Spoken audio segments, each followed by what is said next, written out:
This lecture is about causal research in marketing, and I'll be limiting most of my comments to experiments.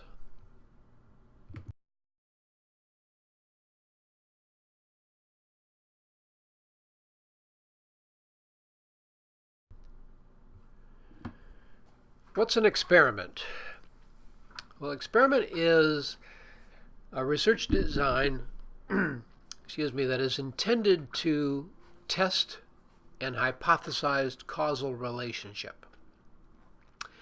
So if the research question is in the nature of what causes this effect, or what influences or what controls another variable,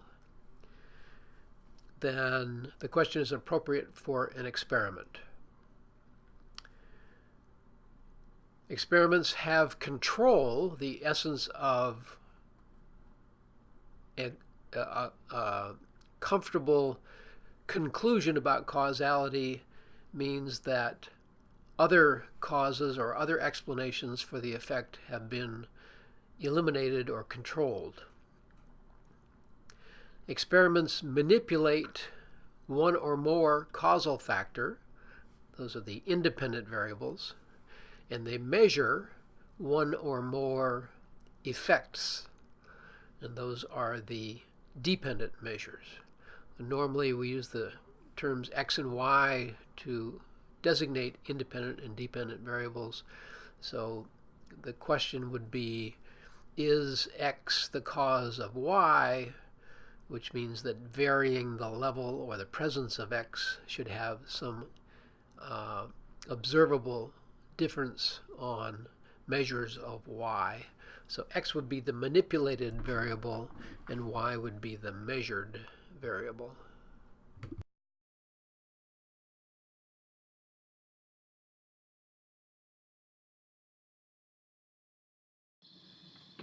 So there are these three types of experimental variables. The independent variable, which is presumed to be the cause and is also called the manipulation or the manipulated variable. The dependent variable, which literally depends on the presence or the level of the independent variable, is the effect or the measured variable. And then there typically are control variables. These represent factors that the researcher presumes to play some role. Either they have independent effects on the dependent variable, or they somehow moderate the relationship between the independent and dependent variables. But those control variables are not the variables in question. So the experimenter simply measures those or controls them in order to reduce their effects literally or statistically and make it easier to identify the relationship between the independent and dependent variable. So for example, age is often presumed to have an effect on marketing variables. Sex is often presumed to have an effect on marketing variables. But those relationships may be fairly well known and not of much interest. So the experimenter would simply measure age and sex and statistically remove those effects from whatever independent-dependent relationship was of interest.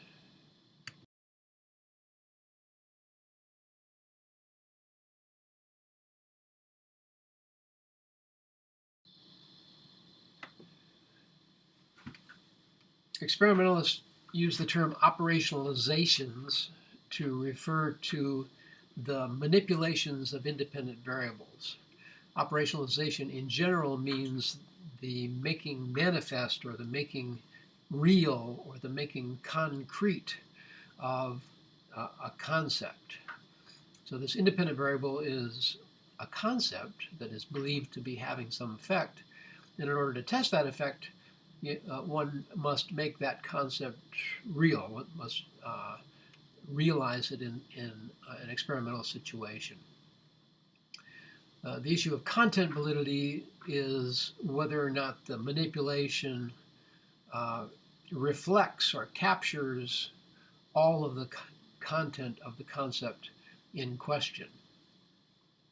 So, for example, an experimenter might be interested in the effect of expertise on salesperson performance. So a marketer would want to know, how much do we need to train our salespeople in the technology or the engineering behind the product and its manufacture. So an experiment might be done with high expert and low expert salespeople. Well, then the question is, what do you do with those salespeople to make them appear high expert or low expert? And is what you do in the experiment a good representation of that concept of expertise? So that's a question of content validity. Does the manipulation have all of the content or a fair representation of the content that the concept refers to? Multiple operationalizations are often a desirable thing in experiments, in part because multiple operationalizations help to assure content validity. So multiple operationalizations means that the experiment is essentially a combination of experiments or experimental conditions where the independent variable is represented in more than one way. So, for example, if you were doing that experiment with salesperson expertise and you had Joe play the high expert person and you had Mary play the low expert condition, and you were comfortable with the sort of information that Joe was able to convey and the sort of information that Mary was able to convey in a sales interaction, you were comfortable that the kinds of information they had did represent high and low expertise, you would still have a problem interpreting the results as due to expertise because Joe and Mary are two different people. And so obviously Joe's presumably male and Mary we presume to be female, so you've got sex difference. Plus you have all of the other differences between Joe and Mary. Differences in attractiveness, differences in personality, differences in age, differences in height and weight, whatever they are. So to avoid those problems, or to minimize those problems, one can multiply operationalize. So we hold constant the amount of information, but we have several people playing the role of the high expert salesperson and several people playing the role of the low expert person. And that way, whatever differences there are among people tend to get averaged out or sort of washed out in a sense. Now, the ideal situation, of course, for that experiment would be to have Joe play the high expert person in some conditions and the low expert condition in other conditions. That way they'd be perfectly balanced. Another check on operationalizations that's typically mandatory in experiments is manipulation checks. Manipulation check is not an operationalization, it's a measure, but it's a measure that's designed to assess the perception of the manipulation. So in the experiment that I've described, one would probably include a question asking subjects or participants, how expert did the salesperson appear to you? Or did the salesperson appear to know a lot about the product's contents and makeup and production?